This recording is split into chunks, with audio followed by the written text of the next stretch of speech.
মানে এখানে বসা ওখানে বসা একই বিষয়, যেহেতু আমরা একটা সেইভাবেই আয়োজন করা পাঠ করার জন্য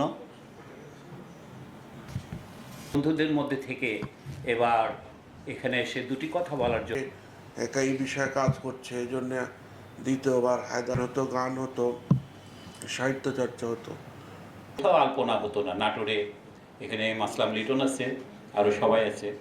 নাটোর একসময় কালচারাল, বিশেষ করে সাংস্কৃতিক অভিনন্দন জানাচ্ছি। কবি শওকত হায়দার দিনে ধন্যবাদ। আলো বাড়ানো পাঠ উন্মোচন অনুষ্ঠানে অতিথি কথা সাহিত্যিক জাকির তালুকদার।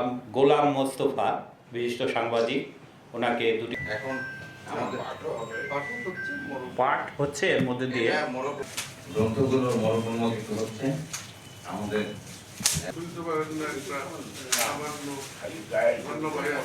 সঙ্গীহারা একটি ঘুঘু বৃষ্টিতে দিচ্ছে অধরে।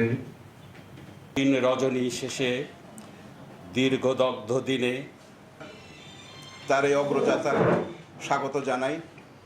নতুন করে লেখা শুরু করেছেন, প্রায় শেষ পর্যায়ে। পরিচিত মুখ জাকির তালুকদার। ছোটই কি আছে তার বলুন দিকে ভিতর উকি দি আশ্বিনের ভোরে ঢেকে যায় কুয়াশা। এখানে আগে আসলাম কেন? আমি যখন আসছি পূব হতে কোন পশ্চিমেতে একটি গ্রন্থের মরক উন্মোচন মানে উদ্বোধনীর দিনে পাঠন